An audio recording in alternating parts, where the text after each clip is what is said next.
ABC Mouse is like a little one-on-one teacher. It has helped her so much. We're offering a promo at abcmouse.com/radio to try it for free for a month. Then $14.99 per month until canceled. Go to abcmouse.com/radio to see this offer. That's abcmouse.com/radio. Actual ABC Mouse users compensate for their testimonials. Hey, Cudahy to all my friends and relatives in four directions. This is Robert Pilot of Native Roots Radio presents I'm Awake. I'm here to ask you for your support. Finding honest Native-centered news is not easy. But with your support, we're able to provide accurate information about Standing Rock, Line 3, treaty violations, and COVID-19 in our Native communities. Please visit Native Roots Radio Network on Patreon and donate if you can. That's Native Roots Radio Network on Patreon. Pinigigi, and thank you for your support. The city of Minneapolis is now on Native Roots Radio with Minneapolis AIR. AIR stands for American Indian Relations. Guest host Christine McDonald talks to people about important things affecting the city's Native communities. Minneapolis AIR dives into topics like public safety, public health, elections, and so much more. Tune in to Minneapolis AIR on Native Roots Radio from 5 to 6 p.m. on the second Wednesday of every month, right here on AM 950. Four Sisters Farmers Market is more than a place to shop for delicious organic food. It's a celebration of Indigenous culture, food sovereignty, and community. Now in its 11th season, the market offers healthy, affordable, culturally appropriate local foods every Thursday from 11 to 3. Located on the American Indian Cultural Corridor off Franklin Avenue, Four Sisters Farmers Market is a project of NAGD. Every Thursday now through October, discover more about Four Sisters Farmers Market by visiting nagd.org. For years, my father sexually abused me. For years, I abused alcohol and drugs to stop the hurt and rage. For years, I was afraid I would become a perpetrator just like him. I'm sober now. I've received help to recover from sexual abuse. I rely on our pipe, our ceremonies, and our culture. For the rest of my life, I'll be learning how to live with my past, because overcoming the abuse of my childhood has made me the strong man that I am today. As men in our Indian communities, we must hold each other accountable and overcome our own past of sexual abuse so that we can break this cycle. Sponsored by the Minnesota Indian Women's Sexual Assault Coalition. This is Robert Pilot, host of Native Roots Radio. At the Great Minnesota Get-Together, Native voices take center stage. Experience powerful drum performances, meet Native authors, and explore Indigenous food traditions at the Common Table in the Agriculture Horticulture Building. It's all part of the 12 days of family fun with thousands of food, shows, exhibits, and more. Plan ahead and save. Tickets are just $17 through August 20th at mnstatefair.org. That's the Minnesota State Fair, August 21st through September 1st. See you there. With a look at your AM 950 weather, I'm Patrick Lilia. Tonight, partly cloudy and smoky with a low of 64. Then Tuesday, sunshine with a high of 83. Nightingale is your cozy, comfortable neighborhood bar and restaurant at 26th and Lindale in Minneapolis. Come in for the famous Nightingale burger or the ginger tamari chicken wings. View their menu or place a takeout order at nightingalempls.com. Portions of Native Roots Radio may be pre-recorded. It's a good day to be Indigenous. Get up, stand up. They are going to become more brutal. Couldn't cut, hitting cut again. Because all the hippies are trying to be Indians anyway. They're going to become more repressive because it's a matter of dollars and their illusionary concepts of power. Hey, Victor. We must live in balance with the earth. And also with recent happenings at Wounded Knee. I am awake. Welcome to Native Roots Radio presents I'm Awake, and I'm your host, Wakanja Hade. A Cudahy to all my friends and relatives in four directions. You are listening to Native Roots Radio presents I'm Awake, and I'm your host, Robert Pilot. Hey, we discuss local, national, Native news and events, and as you know, Native issues are human issues, and human issues are Native issues. Hey, I want to really thank our guest, Rachel Dionne-Thunder, for coming on. And she is with the Indigenous Protectors Movement, and really always great to have you on. You've been, I don't know, you've been on the show maybe the last 5 years. It's just great to see you. Yeah, I think it has been about 5 years, Robert. Thanks for having me on. I'm a little bit tired. Just full transparency. Took the interns out from IPM today to the Navy walk that IPTF and Sharon Day do every year. And so we were out walking and running today for the water, but it was beautiful. It was really nice to be out there. Wow, that's awesome, and that's Mhm. another big peenie thank you for coming on, for being tired. You're always a great Mhm. guest, and I would really love if you could tell our listeners a little bit about yourself and Indigenous Protectors Movement. Sure. Where do I start? So my name is Rachel Tansey. I am Big Stone Cree Nation, Plains Cree, Nihio, Nihiwak, Treaty 8. Currently live here in South Minneapolis, American Indian movement, second generation, and one of the co-founders and now vice president of the Indigenous Protector Movement. And so the Indigenous Protector Movement is a indigenous based org here in South Minneapolis that myself, my husband, Vinny Dion, Crow Belcourt, Jolene Jones, and Nick Estes started back in 2023. So we're pretty new. Um, and what we really saw was this niche in community that wasn't being met. And when I talk about this niche, I mean this in like resources for indigenous activism, right? And so like traditionally in the past, there were entities here that were functioning at a high capacity, like the American Indian movement, and things have just dwindled down over time. And we saw this need to start something new and fresh while also honoring the past and the history and all the sacrifices, and also carrying that name on. And so that's why we started IPM. And we've been pretty busy since the jump.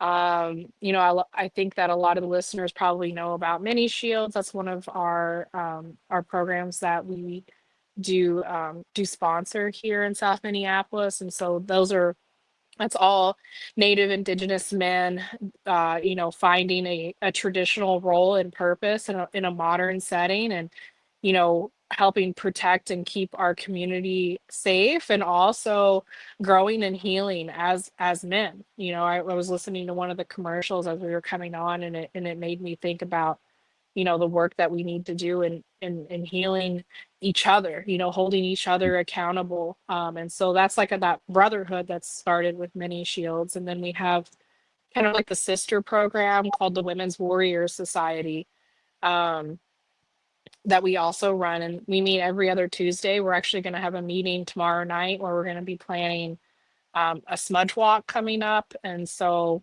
just invite all of our Native Indigenous sisters to come join us. It's from 5 to 7 p.m. at the Minneapolis American Indian Center. And so we're going to have that tomorrow night. We serve food and just spend time together, and plan. Sometimes we do self-defense classes. We've done Narcan trainings. We have a CPR training coming up. And so the thinking is to empower our women in community to not only to protect themselves, but to protect their children, their families, and if they need to, their community. And we want to empower them in order to do that, to feel safer, to feel stronger, to have that sisterhood built here in South Minneapolis. A lot of natives come here from like reservations, and they're looking for community, and that's a big part of what we do at IPM is community building. Building our community stronger, because we are an action and advocacy based organization. But if our community is not strong and healed, how can we expect our people to respond when these issues pop up, right? Yeah. Wow, exactly. So yeah, so we have to focus on healing this multi-generational trauma, and we need to shift that mindset to multi-generational healing. We need our people to be sober. We can't just expect to continue to survive. We need to shift into a thriving mindset. It's amazing what you mentioned too. I heard through Minneapolis Public Schools that there's over 150 different tribes recognized here in Minneapolis specifically, and also Mhm. 75,000 Native Americans in the Twin City area, making it the biggest urban Native community in the country. Mhm. Uh, People looking for what you say and finding it in with Indigenous Protectors Movement and also other groups. I see what you're doing, and people see what you're doing, and I love to be able to be on with you and amplify your great work. even if you are a little tired. Oh, wow. That's why I still came on, because we gotta be able to. We can't just do the work. We have to also share what we're doing, right? Like as Native people, we're taught to be humble, right? Like be humble, Mhm. be humble in what you're doing, and like we need to keep that tradition, but we also need to like be more comfortable in using our voices. Use your voice, speak it out, into the universe, like what you're doing or what you want, like you're setting that intention, and like how are people going to know what we're doing or what they can attend or what they can go to, or how they can plug in if we're not speaking it out except for our inner circle. So that's something I really advocate for. Well, and I see on your post from your site and your personal posts on social media that it's a groundswelling. There is quite a few people that are doing, the Women's Warrior Society and Many Shields. And Mhm. to me, being an old person, that's really exciting to see, these kind of actions come back. Like you said earlier, just last week, it was 1968 when American Indian movement started in Minneapolis, and Mhm. we love talking about that. But also now with Indigenous protectors movement stepping in, there's hope, and there's a voice, and I appreciate what you and your husband and all the members are doing. Yeah, and there's so many people, because you're right, because it's not just me and it's not just my husband. Like there are countless people out here every day, that go unnoticed, that are putting that work in, and that is really what it is to be American Indian movement. American Indian movement is a spirit, it's a way of life, it's a way of being. And even before it was officially founded in 1968, the American Indian movement existed. Sitting Bull was American Indian movement. Mm. All of our ancestors were American Indian movement. American Indian movement has existed since the beginning of colonization. It's how you choose to live your day-to-day life. It's what are you doing to better yourself, better your family, better your people, to bring us into those better days, to heal our people and to ground yourself in that traditional spiritual way. And American Indian movement did a beautiful thing. It made it really cool to be Indian again, right? Like Yeah. it was like everybody wanted to be Indian and was proud to be Indian and proud of our ways. And they did a lot of beautiful work. And now, we're in a new day. It's a new time, some similar issues, but we're up against some stuff that I don't think our ancestors ever dreamed of. And we got to all come together. We got to heal. We got to get sober. We got to support each other, to get through this. Right on. Hey, we're here with Rachel Dionne-Thunder, Indigenous Vice President and co-founder of Indigenous Protectors Movement here in the Twin Cities and nationally. And we're going to take a quick break. This is Native Roots Radio. Hey, it's Robert Pilot from Native Roots Radio. The Minnesota State Fair is packed with 12 days of fun with food, rides, animals, shows, and much, much more. And right in the middle of it all, you'll find Indigenous voices making an impact. Seat the common table for lessons in Indigenous food justice. Visit with Native authors and watch drum groups. Plus, stop by the Native Roots Trading Post back at the West End Market. Tickets are just $17 through August 20th at mnstatefair.org. The city of Minneapolis is now on Native Roots Radio with Minneapolis AIR. AIR stands for American Indian Relations. Guest host Christine McDonald talks to people about important things affecting the city's Native communities. Minneapolis AIR dives into topics like public safety, public health, elections, and so much more. Tune in to Minneapolis AIR on Native Roots Radio from 5 to 6 p.m. on the second Wednesday of every month, right here on AM 950. Well, here we are again, and I got to tell you, Jim, this match has me really concerned. Here we have a powerful heavyweight, a train, weighing in at 6,000 tons. And this hasty lightweight challenger, a car, at just 1.5 tons. This does not bode well for the car or the people in it. It's no contest. Every day, people are injured or killed trying to beat a train at rail crossings. See tracks, think train. Four Sisters Farmers Market is more than a place to shop for delicious organic food. It's a celebration of Indigenous culture, food sovereignty, and community. Now in its 11th season, the market offers healthy, affordable, culturally appropriate local foods every Thursday from 11 to 3. Located on the American Indian Cultural Corridor off Franklin Avenue, Four Sisters Farmers Market is a project of NACD. Every Thursday now through October, discover more about Four Sisters Farmers Market by visiting nacd.org. Oh, this is Dallas Goldtooth, and you're listening to the Native Roots Radio. Hoka, hicha, wecha. Welcome back to Native Roots Radio presents I'm Awake, and this is Robert Pilot. Hey, welcome back, everyone. We are here with Rachel Dionne-Thunder, Indigenous Protectors Movement, and we're kind of talking about the history. And I'd like to get into the nuts and bolts of what you guys do. I know I see you on the Woman Warrior Society and Many Shields doing work in the community. Let's talk a little bit about that. Right. So, we talked a little bit about that. So at IPM, and I really want to say that here in Minneapolis, this is a very unique setting, right? This is like a blessing with how many Native and Indigenous organizations and businesses there are here. There's not anywhere like this that is so centralized in the rest of the country, in an urban setting. And so as IPM, a big part of what we do is the community building, right? Like is creating those traditional, or recreating those traditional roles and purposes for our people, because a lot of our people have lost their purpose. They don't know what their role is. They don't know how to fit into this modern world that we're being forced to live now.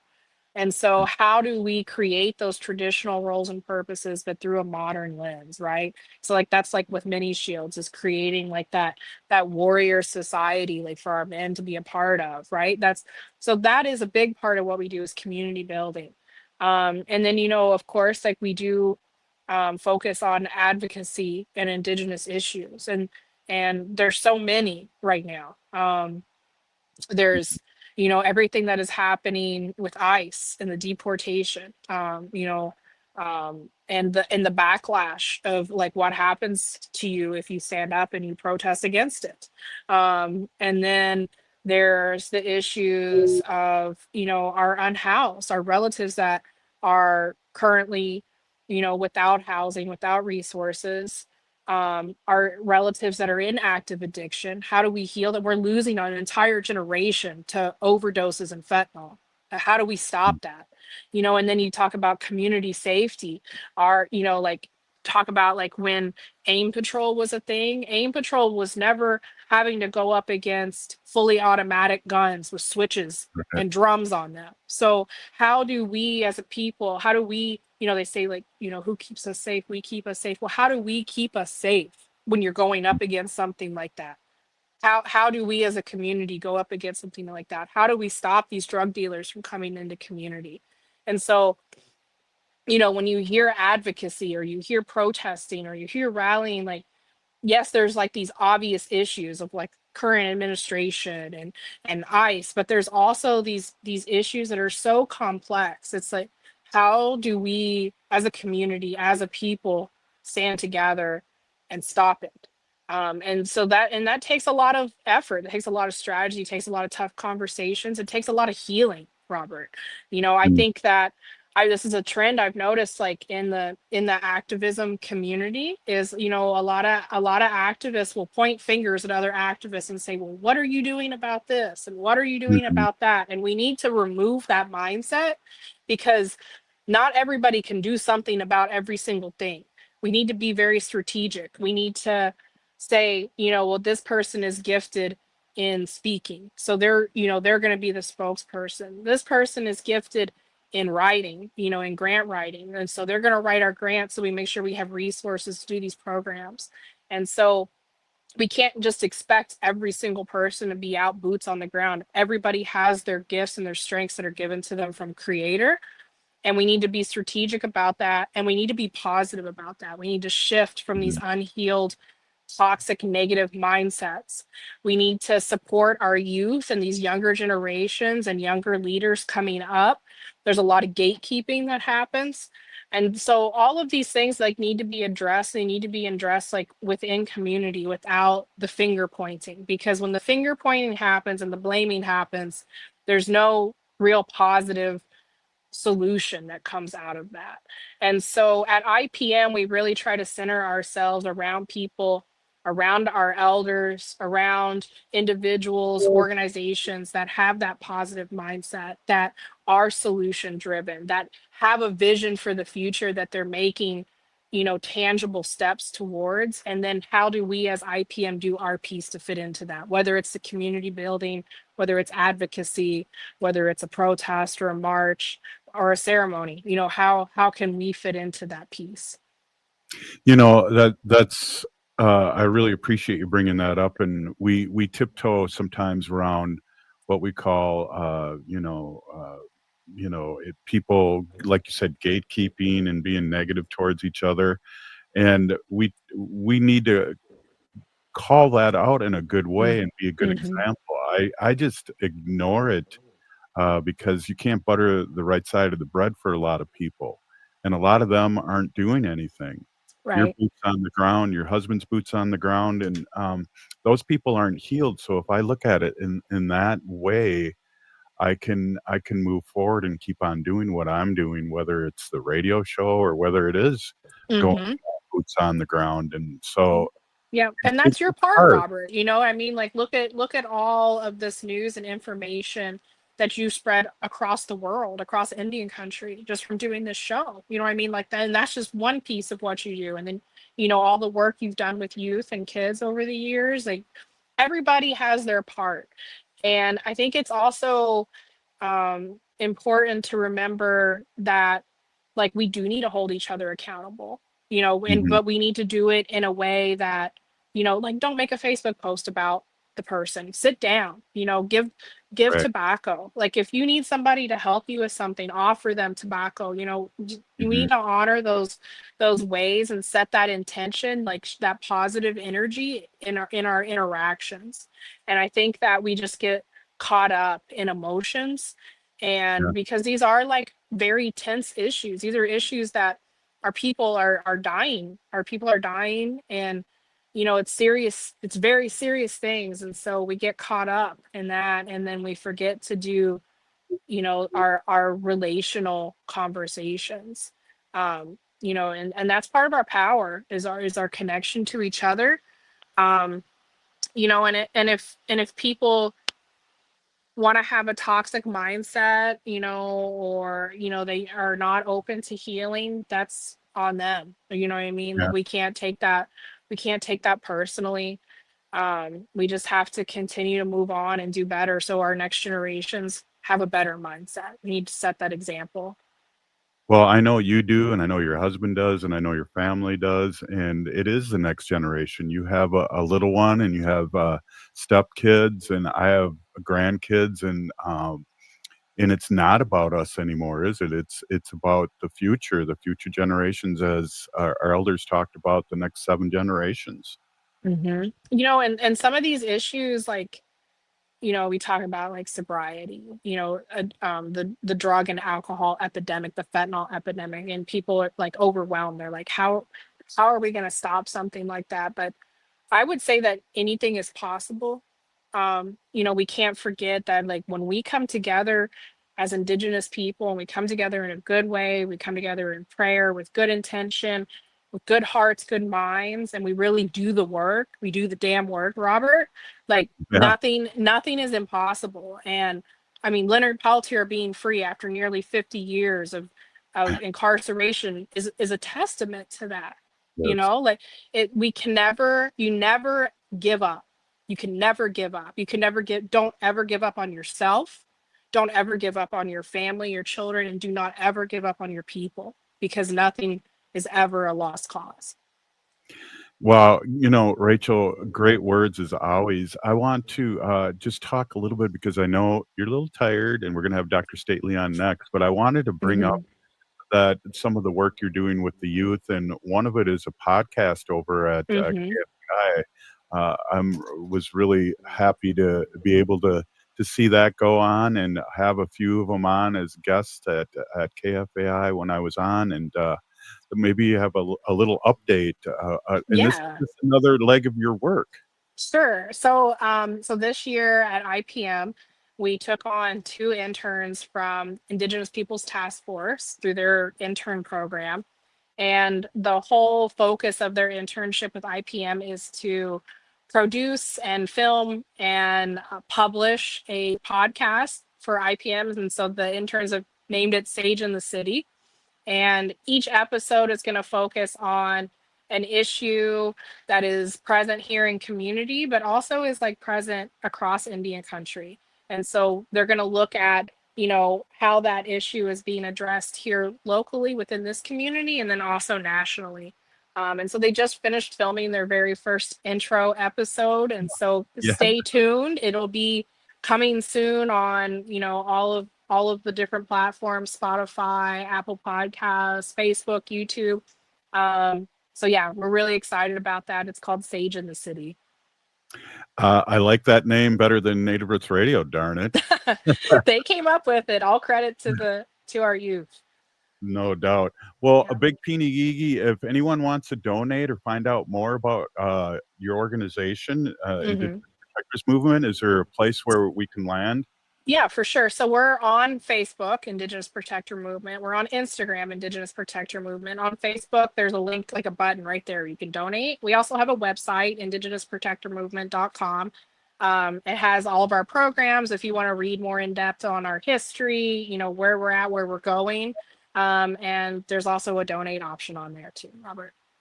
Excellent. Rachel, Dionne-Thunder, thank you. Indigenous Protectors Movement, Pinigigi, thank you so much for coming on. And really, you're always great. And we got to make this happen more often. Thank you so much. Yeah, for sure. Thank you, Robert. I'll come on more. I'll make time. Right on.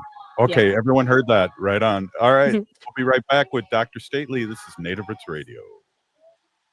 Hey, it's Robert Pilot from Native Roots Radio. Native culture is alive and thriving at the Minnesota State Fair. The Native Roots Trading Post is back at the West End Market where you can support Indigenous artists and makers. And don't miss the Native Pride dancers performing on the Summit stage at the Bazaar August 31st and September 1st. From music and art to food and storytelling, Native culture is everywhere at the State Fair. Tickets are just $17 through August 20th at mnstatefair.org. End-of-life decisions are not easy to make. Hi, I'm Mary T. of Mary T. Hospice Care. It's important to make sure that this difficult time is meaningful and comforting to you and your loved ones. Our hospice team provides an individualized program of physical, emotional, spiritual, and practical care so your loved one is comfortable and not in pain. At Mary T. Hospice, we understand that choosing the right hospice care provider can be overwhelming, but we're here to assist you. Learn more today at marytinc.com. Turn to Auto Technical with your vehicle donation. We have families waiting for a car. Over 85% of unemployed are successful in finding and keeping a job if they have dependable transportation. A car plus a job equals a life changed. 612-919-5526. We have families waiting for a car.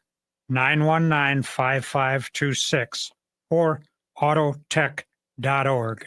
Hey, this is Patrick for Zero Res. Did you know that August is Pet Appreciation Month? Zero Res is safe for all pets with no harsh soaps or chemicals in their cleaning products. If you have a pet like I do, you know they like to leave little bits of themselves around the house, whether that's fur or dander or worse, and you should call my cleaning heroes at Zero Res to get things back in shape in your house. Carpet, tile, hardwood, rugs, upholstery, air ducts, every surface in your home can be Zero Resified. If you haven't tried out Zero Res or it's been months since your last deep clean, then now is the time to call. Right now you can get your entire home Zero Resified from Minnesota's ultimate carpet cleaner and get 3 rooms of carpet cleaned starting at just $149. Take 15% off pet odor treatments and 50% off an air duct cleaning. Schedule your appointment today at ZeroResMinnesota.com or call 9520-RES and ask for the AM 950 special. Backward or forward spells the same. Zero Res. Hi, I'm Peter Solak. And I'm Adam Ostrowski. We are here at Woodland Stoves and Fireplaces to talk about outdoor fires. Sitting around a fire is the oldest, most basic form of human activity. What's new is in the way fire is burned. We can show you how to burn cleaner with a lot less smoke. The radiant heat and light from an open fire is unmatched. It kindles our spirits and connects us to the outdoors. And now it's easier to experience and enjoy. Woodland Stoves and Fireplaces sells and installs wood and gas burning fire pits and fireplaces. Let us help you experience an outdoor fire without all the smoke. Come see the many ways you can enjoy a fire outdoors. Woodland Stoves and Fireplaces has over 35 working wood and gas units on display at the corner of East Franklin and Riverside Avenue in Minneapolis. More information at woodlandstoves.com. Find the fire that works for you. Woodland Stoves and Fireplaces. Out of the ordinary products and services since 1977. With a look at your AM 950 weather, I'm Patrick Lilia. Tonight, partly cloudy and smoky with a low of 64. Then Tuesday, sunshine with a high of 83. Nightingale is your cozy, comfortable neighborhood bar and restaurant at 26th and Lindale in Minneapolis. Come in for the famous Nightingale burger or the ginger tamari chicken wings. View their menu or place a takeout order at nightingalempls.com. ATNF AM 950, St. Louis Park, Minneapolis, St. Paul. Anine, I'm Lieutenant Governor Peggy Flanagan, and you are listening to Native Roots Radio. Welcome back to Native Roots Radio presents I'm Awake, and this is Robert Pilot. Hey, welcome back, everyone. Hey, we are here with our friend, Dr. Stately. Dr. Stately is, and I wrote this down so I get it right, CEO of Native American Community Clinic. Welcome, Dr. Stately. Hey, always great to see you. Thank you so much for spending time with us. Oh, thank you. Thank you for not confusing me with Robert Pilot. I mean, Robert, the other Robert. Robert Blake. No, wait. No, the other Robert. Wait, Lilligren. Oh, yeah. Lilligren, yeah. Yeah, right. Yeah. Well, believe you me, it worked both ways. And when we were doing started doing 5 days a week, it was touch and go there for me there on Clinic and Development Institute. Yeah. Hey, Dr. Stately, I just got to mention this. We just had Rachel Dionne-Thunder on Indigenous Protectors Movement. And my goodness, the future looks bright when we talk to leaders like that. Yeah, no, it's really wonderful. You know, what it makes me so. I spent my morning doing a bunch of other things, but I also spent most of my day in a meeting with several folks from several different organizations across the Twin Cities here, but specifically a couple of them that, like us, work in the cultural corridor here. And we're part of this group called the Birthing Justice Collaborative, right, or collective, and we are working specifically on the initiative to create the American Indian Birthing Center in the Twin Cities. Wow.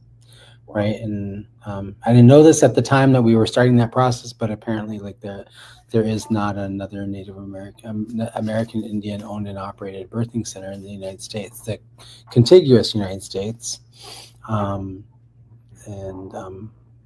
that we would be the first one. So the effort and the work that goes into developing this thing as part of our collaborative is really challenging, right? Of course,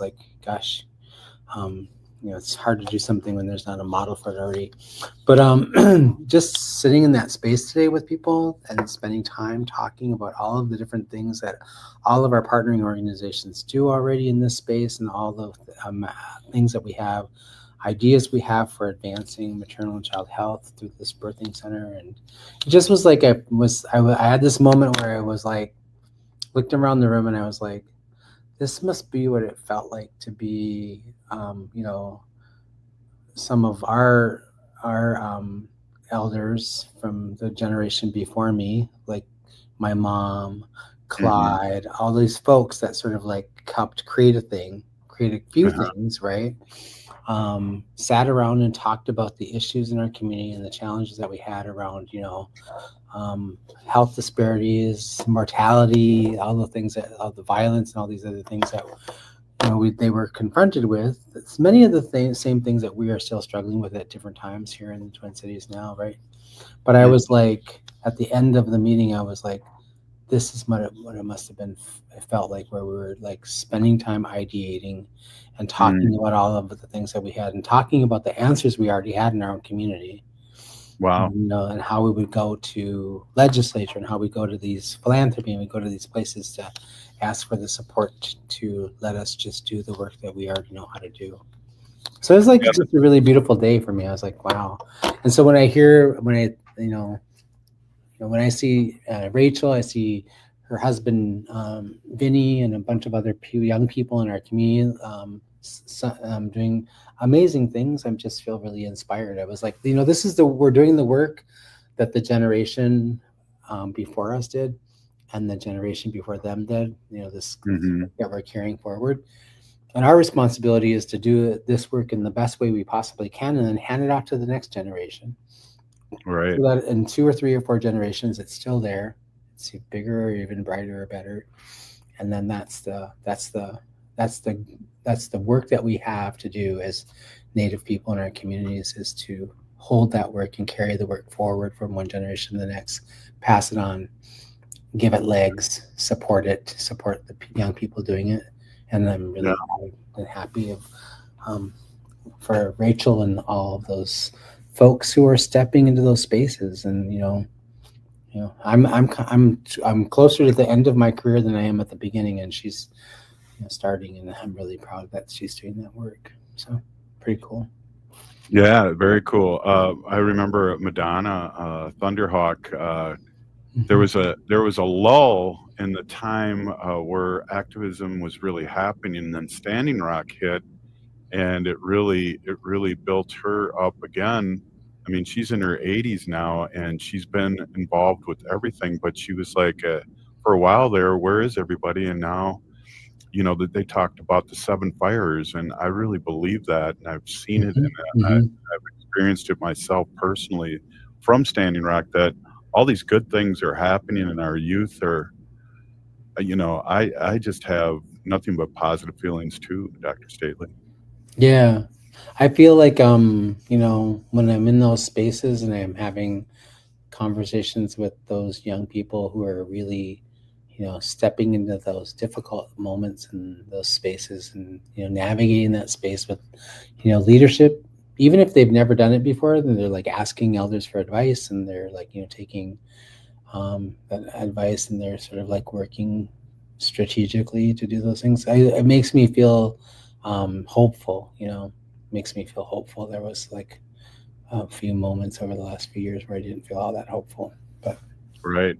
And I think that's what Madonna was talking about too. And now we see it, the language, and, we talked about a lot with, we had the boarding school issues, and they were trying to get rid of us. And some of the way to deal with that would be to just, I don't want to say be colonized, but fit in and not for the protection of your children. And I think now this generation's really popped up in the last 2 generations, I think. Yeah, I mean, there's a lot to be said for like, that strategy for surviving, right? Yeah. I remember one of my most difficult conversations with my mother when I was young was a conversation I had with her when I was upset with her. I was angry with her. We were having some challenging times, and in my teenage years at 16, 17, 18 kind of a thing. And I was mad, and I was pissed about something. And, and one of the things our fight was about, I wanted to, she sent me and my older siblings to boarding school when I was 5 years old. And, I wanted to, I asked her, why did you do that? Why did you make that decision? And I think I was mad at her, and she had a few drinks, and we were arguing, and I said, did you know what those people did to me there? And and she had a moment where she was crying, and we had thing, and I'll never forget the impact of that conversation on me. She goes, well, I didn't have a choice. Child protection was gonna take you all away from me, and I knew that. And this is 1965 or 66, so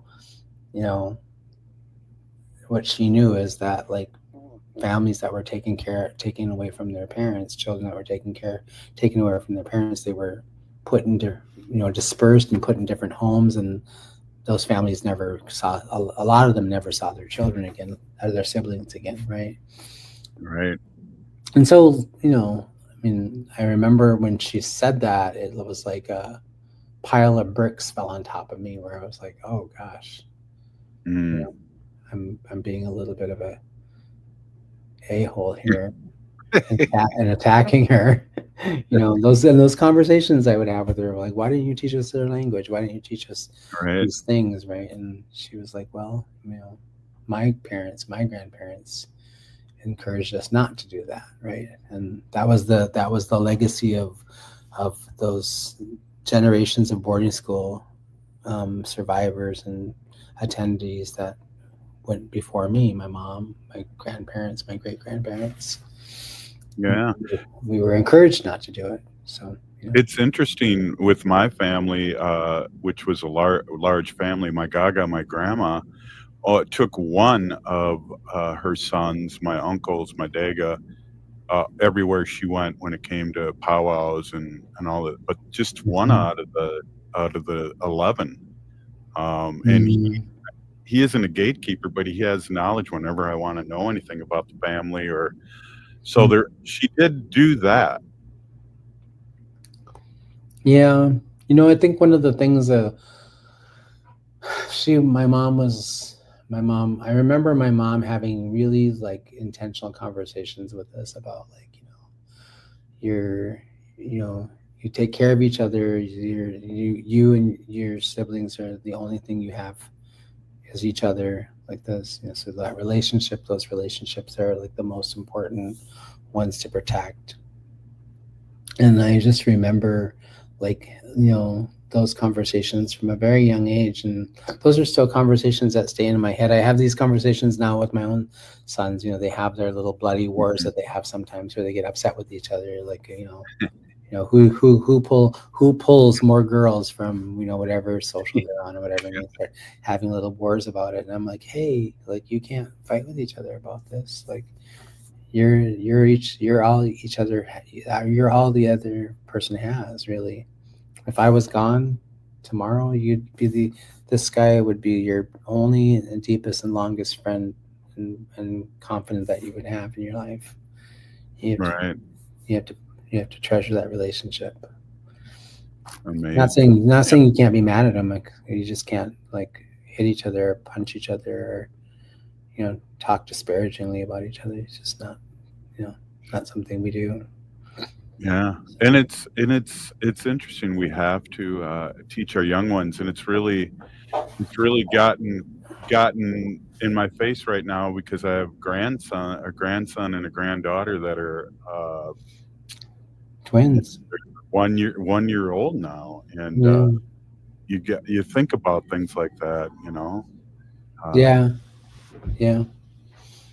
My son's turned 18 a couple months ago, and I just think about like where I was when I was their age, and I look around and I think about all of the things that weren't here when I was 18 that are here now, and all of the things that our generation, the generation before us, and the generation before us, before that generation, built for their beneficence, right? And I talk to them about that. I'm like, you have a responsibility to continue this for your children, your grandchildren.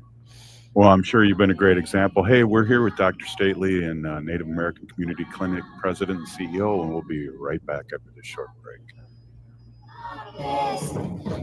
The city of Minneapolis is now on Native Roots Radio with Minneapolis AIR. AIR stands for American Indian Relations. Guest host Christine McDonald talks to people about important things affecting the city's Native communities. Minneapolis AIR dives into topics like public safety, public health, elections, and so much more. Tune in to Minneapolis Air on Native Roots Radio from 5 to 6 p.m. on the second Wednesday of every month, right here on AM 950. Hey, this is Robert Pilot. The Minnesota State Fair is more than food on a stick.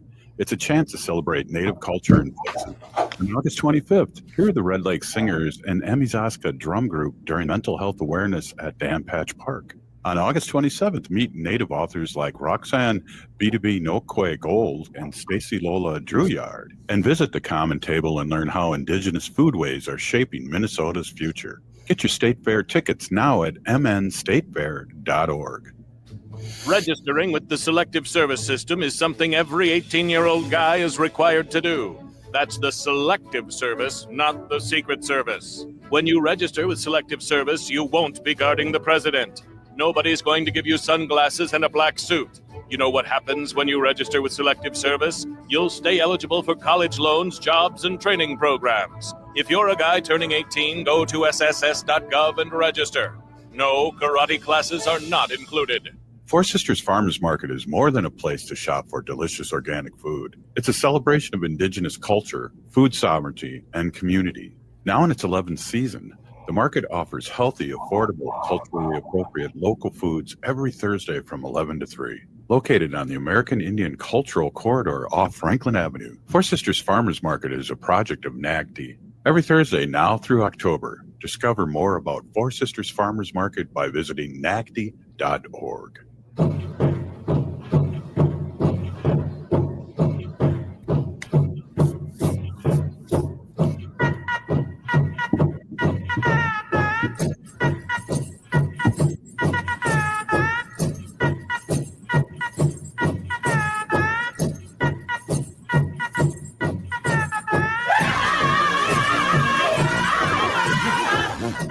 Welcome back to Native Roots Radio presents I'm Awake, and this is Robert Pilot.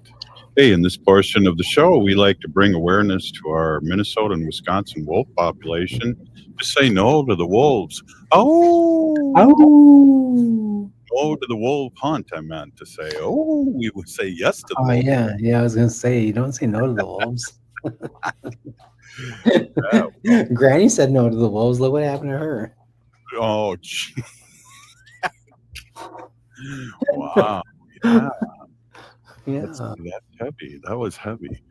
Yeah. We're here with Dr. Stately, CEO of Native American Community Clinic here in Minneapolis in the Twin Cities. And we always have an interesting conversation. And I think with the first guest, it kind of started out because we really talked about, lateral oppression and also people working for the good of the community and keeping an eye on the prize, basically, and that sometimes is hard to do.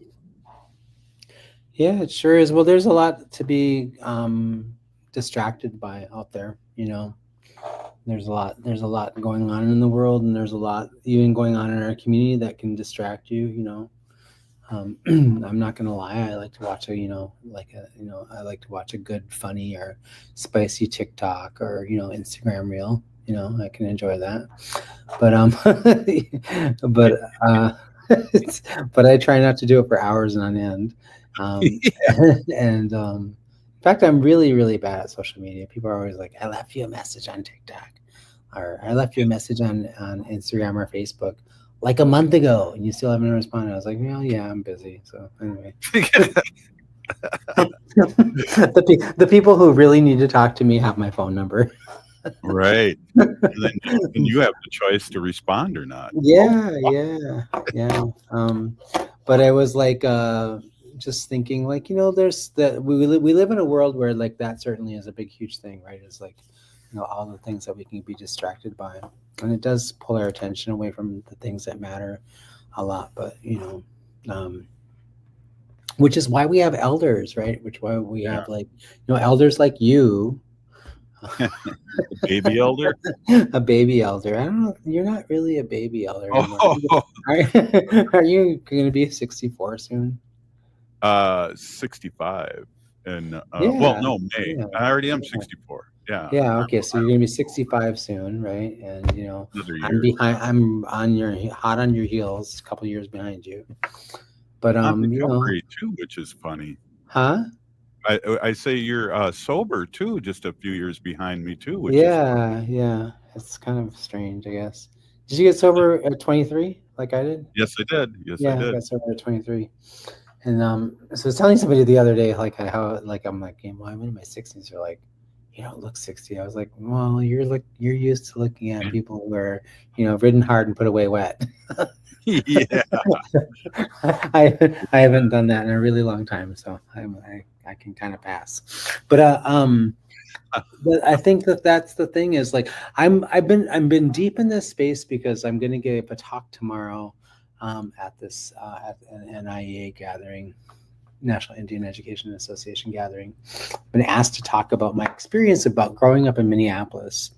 During the 60s, 70s, and 80s, during the time when there was like this big, when the big huge Renaissance was happening, the revival of the Native culture and language and history, and then like survival schools and things like that, and just like to talk about like what it was like to live here in this space and place and be a young person growing up and watching all of this unfold before me, right?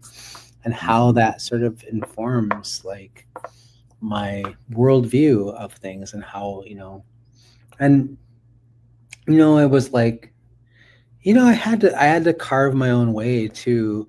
I was born and raised in a community of like, activists, and I had, I knew I had, loud and angry aunties at the tables of my dinners and things like that, long before there was Instagram and TikToks, right?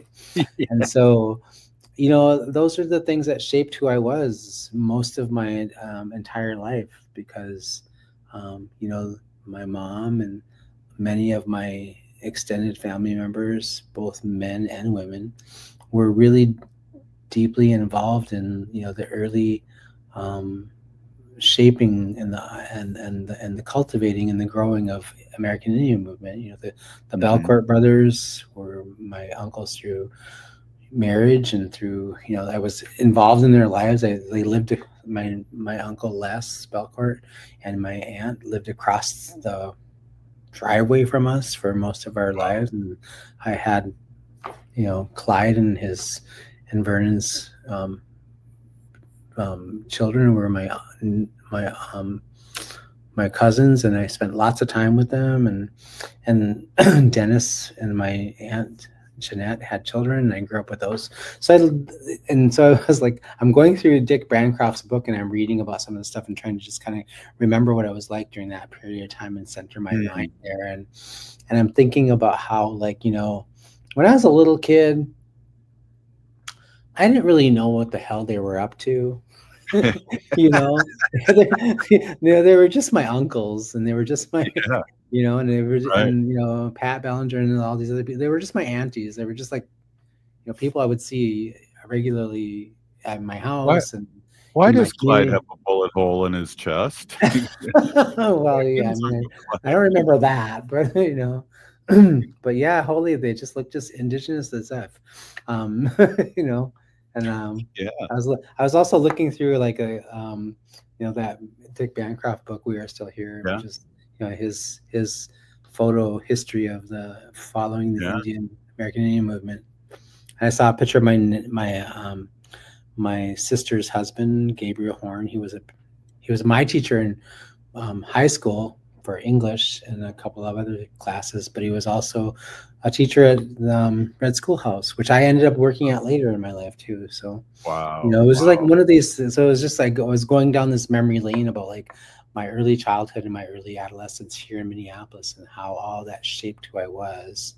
They moved away from here when I was 23 years old and lived on the West Coast for 18 years before I came back, or 19 years before I came back.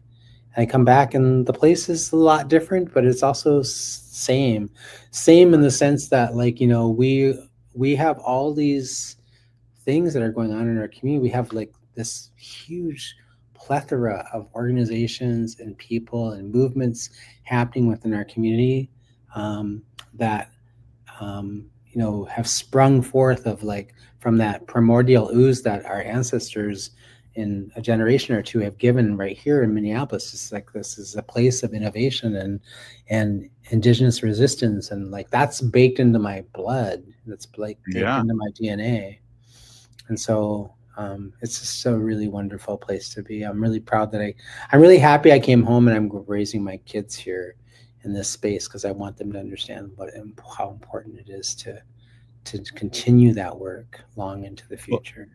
It's so interesting, and that's what Rachel and I were talking about in the beginning of the show too. Yeah, and geez, you know, all the bars are gone from Franklin Avenue, but we still have. I mean, who would have thought that would have ever happened, right? Like, you know, I went to every one of those bars actually with a fake ID, I might add. By the way, I think I got beat up in one of those bars. Oh but God, that's a whole different story. But I was kind of mouthy. I know it's hard to believe. Hey, we only got 30 seconds left. Dr. Stately, a big peeny gigi. Thank you so much for coming on. And Thank you. As always, it's always a pleasure here at Native Roots Radio, and people look forward to hearing from you. So thank you so much. You take care. Keep up and have a great evening. Right on. Hey, this is Native Roots Radio. If you're listening to the show, you are part of the resistance. We're still here. We are the 7th generation.